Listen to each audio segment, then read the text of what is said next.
Hello the Bengal TV চ্যানেলের বন্ধুরা, আশা করি সবাই ভালো আছেন। চলে এলাম দুটো খবর নিয়ে আলোচনা করতে আপনাদের সামনে। প্রথম খবরটি হলো, দীর্ঘ ১৯ বছর বাদে কলকাতায় কিংবা পশ্চিমবঙ্গে পা রাখলেন তসলিমা নাসরিন। এই বিষয় নিয়ে যেরকম আলোচনা আছে, সেরকম আলোচনা রয়েছে আরও একটা খুব গুরুত্বপূর্ণ বিষয়। সেটা হচ্ছে মুখ্যমন্ত্রী শুভেন্দু অধিকারীকে হত্যার ছক। এবার কিন্তু গ্রেপ্তার হয়েছে জৈশ জঙ্গি সংগঠনের এক কর্মী বর্ধমান থেকে, নাম হামিদ মণ্ডল।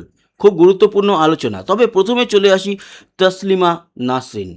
তিনি আজকের সকালে একটা পোস্ট করেছিলেন যে আজই এ প্রভাতে কলকাতা অভিমুখে চলিলাম। তারপরে পরেই আজকের শুক্রবার ৩১শে জুলাই ঠিক দুপুর ১২টা ৫০-এ এয়ারপোর্টে উনি নামেন। সেই ভিডিও আমাদের কাছে আছে, আপনাদেরকে দেখাই। এয়ারপোর্টে উনি একেবারে সাদা শাড়ি, লাল পাড়, যেই শাড়ি পরে উনি ছবিটি পোস্ট করেছিলেন, সেই শাড়ি পরেই তিনি কিন্তু কলকাতা বিমানবন্দরে নামেন। দীর্ঘ ১৯ বছর বাদে বাংলাদেশি এই লেখিকার আবার কলকাতা বা পশ্চিমবঙ্গে পা রাখা খুব খুব গুরুত্বপূর্ণ বিষয়। একটি উপন্যাসকে কেন্দ্র করে বাংলাদেশ থেকে তিনি বিতাড়িত হয়েছিলেন, তার জায়গা হয়েছিল ভারতের পশ্চিমবঙ্গে। কিন্তু এখানেও বেশি দিন ঠাঁই হয়নি। ২০০৭ সালে উনি লিখেছিলেন দ্বিখণ্ডিত বলে একটি উপন্যাস। সেই দ্বিখণ্ডিত উপন্যাসকে ঘিরে আমাদের এই কলকাতা সহ পশ্চিমবঙ্গের সংখ্যালঘু যারা মানুষজন রয়েছেন, তাদের মধ্যে একটা বিরাট বিক্ষোভ তৈরি হয়। কারণ উনি দ্বিখণ্ডিত যে উপন্যাস, তাতে নাকি সংখ্যালঘুদের বিভিন্ন নিয়মকানুনের বিরুদ্ধে সোচ্চার হয়েছিলেন। ফলে ওনার প্রতি একটা বিতৃষ্ণা সেই সময়কার সংখ্যালঘুদের তৈরি হয়েছিল। প্লাস সংখ্যালঘুদের যে জায়গা, যেই অঞ্চলে ওনারা থাকেন, সেখানে দাঙ্গা পর্যন্ত হয়েছিল। সেই সময় আমাদের এখানকার মুখ্যমন্ত্রী ছিলেন, মানে পশ্চিমবঙ্গের, বুদ্ধদেব ভট্টাচার্য। উনি কিন্তু সেই সময় অন্যান্য সমস্ত বাম মনস্ক লেখক লেখিকাদের মতামত নিয়ে উনি জানিয়ে দেন যে তসলিমা নাসরিনকে এই মুহূর্তে রাখা যাবে না পশ্চিমবঙ্গে। সেই ২০০৭ সালে তিনি পশ্চিমবঙ্গ ত্যাগ করেন। ভারতেরই অন্যান্য জায়গাতে তিনি ছিলেন, পশ্চিমবঙ্গে পা রাখেননি। এবার ১৫ বছর কেটে গেল।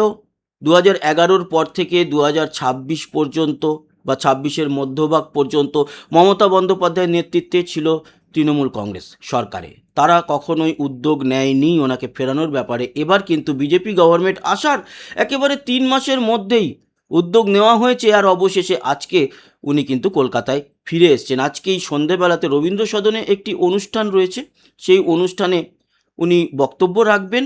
এছাড়াও সেখানে সম্ভবত উপস্থিত থাকতে পারেন আমাদের মুখ্যমন্ত্রী শ্রী শুভেন্দু অধিকারীও। খুব গুরুত্বপূর্ণ বিষয় কিন্তু তসলিমা নাসরিনের আবারও পশ্চিমবঙ্গে ফেরত আসাটা। আমরা খুশি। এবার আসি আজকের আরও একটা খুব গুরুত্বপূর্ণ খবর। সেটা হচ্ছে বর্ধমান থেকে গ্রেপ্তার হয়েছে হামিদ মণ্ডল নামে এক ব্যক্তি, যাকে বলা হচ্ছে জৈশ ই মোহাম্মদের। সে নাকি একজন সৈনিক। সৈনিক বলা ভুল, সৈনিক কথাটার অনেক অনেক বড় গুরুত্ব আছে। আমি বলবো একজন জঙ্গি। এই জঙ্গি সংগঠনের একজন জঙ্গি। বিষয়টা কি আপনাদেরকে জানাই। যেই হাউজিং কমপ্লেক্স থেকে গ্রেপ্তার করা হয়েছে, এটা হচ্ছে সেই হাউজিং কমপ্লেক্স। এবং আপনাদের জানাই গুরুত্ব কতটা। এই হামিদের বাড়ি কিন্তু পূর্ব বর্ধমান জেলার কুসুম গ্রামে। হাওড়ার পিলখানা এলাকায় একটি রেডিমেড জামাকাপড় তৈরির কারখানায় বারকোড লাগানোর কাজ করত সে। সম্প্রতি হাওড়াতে উচ্ছেদ অভিযানের পর তিনি বর্ধমানের রেনেসা কমপ্লেক্সে একটি কাজ নিয়ে চলে যান। এই সেই কমপ্লেক্সের আপনারা দেখছেন ভিডিও। হামিদের বাবা মা এখনও গ্রামের বাড়িতে আছে। এসটিএফ সূত্র বলছে কি, যে গত কয়েক মাস ধরে একটি ইনস্টাগ্রাম পেজের সঙ্গে যুক্ত হয়েছিল হামিদ। এই পেজটি মূলত পাকিস্তানের গুপ্তচর সংস্থা আইএসআই এবং পাক অধিকৃত কাশ্মীরে বসে থাকা জৈশের সাজ্জাদ ভাট্টি গোষ্ঠীর কয়েকজন পরিচালনা করে থাকে। দুর্গাপুর এক্সপ্রেসওয়ের কাছে বর্ধমানের অভিজাত আবাসন কিন্তু এই রেনেসা কমপ্লেক্স। সেখান থেকে হামিদকে গ্রেপ্তার করা হয়েছে।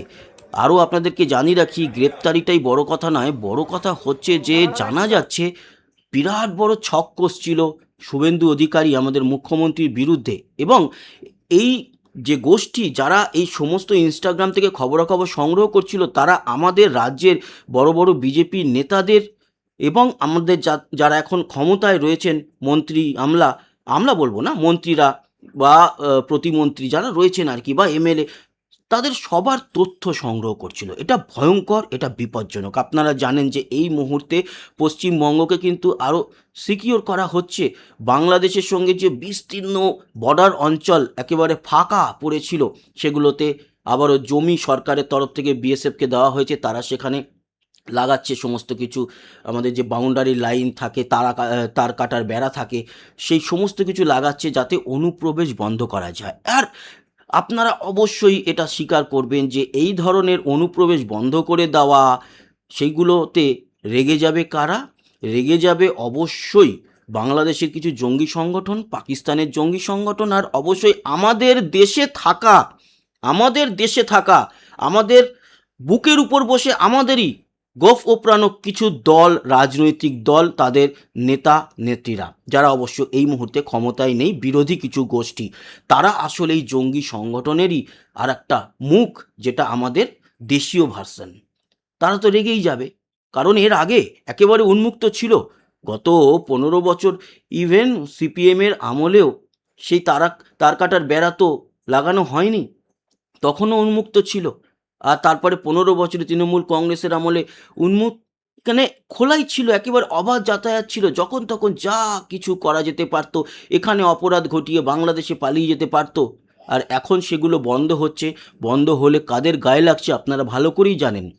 এই যে সিজেপির যে এত দেখলেন আপনাদের, এই সিজেপি আর ছাত্র কজন ছিল আপনারা তো পরে ধীরে ধীরে বুঝতে পেরেছেন। প্রথম তো অনেকেই গা ভাসিয়ে দিয়েছিলেন সে আন্দোলনের জোয়ারে, পরে বুঝেছেন তো যে গণ্ডগোলটা কোথা থেকে ঘটছে এবং কারা ঘটাচ্ছে। খুব বুদ্ধিমানের কাজ করেছে, আমি বলবো ধর্মেন্দ্র প্রধান ইস্তফা দিয়ে দিয়েছে, ভাই চলো শেষ অন্তত হয়েছে, কিন্তু শেষ হয়েও কিন্তু হয়নি।